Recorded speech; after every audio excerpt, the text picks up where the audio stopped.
सम्पूर्ण मेरो फेसबुक पेजबाट हेरिरहनु भएको दर्शकजनहरूमा नमस्कार भन्न चाहन्छु।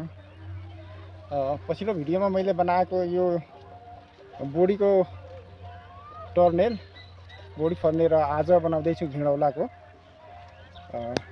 घिडौलाको टर्नेलमा हामी जाली बुन्दैछौँ। अब घिडौला हाम्रो हेरिसक्नुभएछ, यो ठुल्ठुलो भइसकेछ र यसमा फुल फल पनि आइसकेको छ, घिउला पनि फल्न लागेको छ। अब मात्र लहरा यो टर्नेल छाप्रोमा मात्र चढाइदिनु छ र ठुलो फल्न थाल्छ।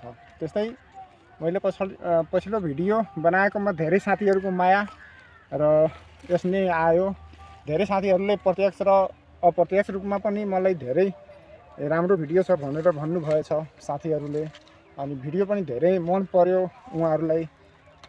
फेरि अर्को भिडियो बनाउनु भनेर रिक्वेस्ट पनि आएको छ, त्यही भएर यो भिडियो बनाउँदैछु। आज त किसान मान्छे, मलाई लाग्छ कि यो खेती किसानी कामको जति मेहनत अरू कुनै काममा हुँदैन, तर मलाई धेरै मनपर्छ यो खेतीको काम। आफ्नो काम धेरै मनपर्छ मलाई, त्यही भएर म खेतीको काममा धेरै रुचि राखेको छु।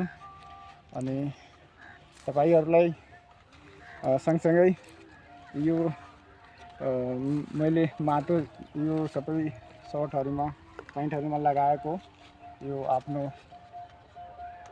अहिले मैले पानी हालेको थिएँ अर्को खेतमा, अनि पानी हालेर सकेपछि यो बुन्ने काम फेरि गर्दैछु। बेलुका अहिले घाम कम भएको छ, त्यही भएर तपाईँ सम्पूर्णलाई यो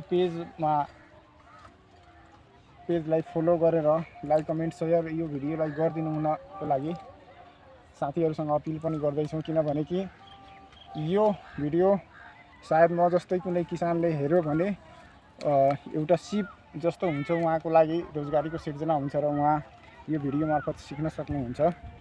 हजुर, हस् त, धन्यवाद। फेरि अर्को भिडियो तपाईँहरूलाई म अवश्य नै लिएर आउँछु। धन्यवाद हजुर।